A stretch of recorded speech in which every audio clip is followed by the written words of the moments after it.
Hello YouTube, Doc Wilkie here. I'd like to welcome you back to the homestead again for another video in our series on homesteading issues.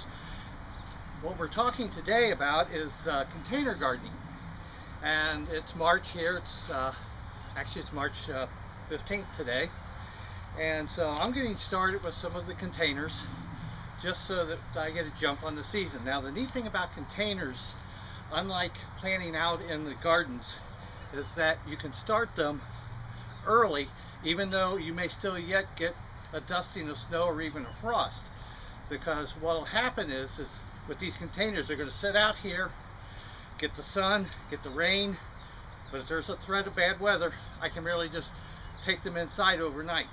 So this is just a start of what we'll be doing here, and I just want to give you some ideas. What I'm planting right now are tomatoes and green beans. I've already planted everything but one pot because you didn't need to see me plant every pot. But one of the things I do for container gardening, especially where I'm going to be running it in and out of the house before summer gets here, is I take silicone and I glue my base onto my pot, so that therefore when I have to pick it up, I don't have to worry about trying to keep the base together.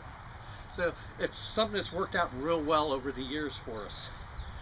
So when it comes time, I fill the pots up. I use a basic potting soil mix, and always use potting soils in containers. Do not use garden soil. It will not drain. You will drown your plants. So as you can see, I just use a commercially available one. I don't get into making my own potting mix. But if you're interested in trying that, there are plenty of great videos out there that'll give you recipes to do that. Now what I'm doing today is when I'm using containers that are going to be moved around a lot, like for the green beans, I use a variety called Bush. In our other containers, during the summer, we put stakes up, and we grow what is called a pole bean, which they vine up. But that would make it very difficult to carry back and forth inside of the house during this time of year. So we use, in this case, I'm planting Blue Lake 274 bush beans. And planting is not rocket science.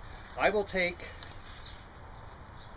3 seeds here, and what I do when I plant, I put roughly 3 seeds in a pot. And yes, that's a little closer than what the directions said, but I tell you what, when you container garden, it's much easier to fertilize, and you can compact them a little bit and get a high yield from it. But once I lay the seeds on top, I just take my finger and push them down under the soil according to the depth directions, and then I just cover the holes up. Like I said, not rocket science. And of course, after the seeds are planted, top with a little bit of water. I don't have a sprinkler head, so I use my hand to break up the force of the water. I'm not going to water these a great deal because I know within a few hours we have storms moving in our areas, and Mother Nature will take care of the watering for me. And what I do is these pots will go on my back steps to the house. They get sun for the entire length of the day.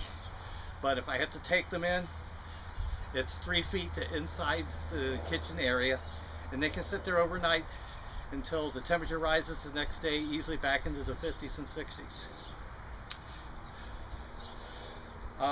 One of the things I'm doing here, when you're doing, once again, tomatoes that you might have to be carrying back and forth, you want a smaller tomato.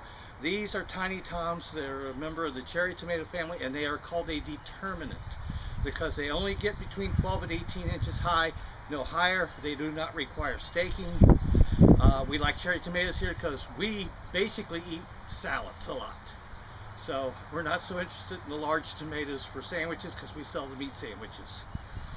So you can check with your local garden stores. They can give you suggestions on different types of tomatoes that you might want to consider planting. But just keep it in mind, you know, you cannot move around a tomato that's 5 feet tall, or you could, but it's going to be very difficult. So for this type of gardening. Later on we'll put in the big boys and the Jubilees and some of the others, but those will be staked up and the pots will not be moving. So I want to thank you for joining us again today. Please subscribe and feel free to drop me a message or a question. I'll answer it if I can, or I'll certainly send you in the right direction to find your answer. And with that, happy gardening.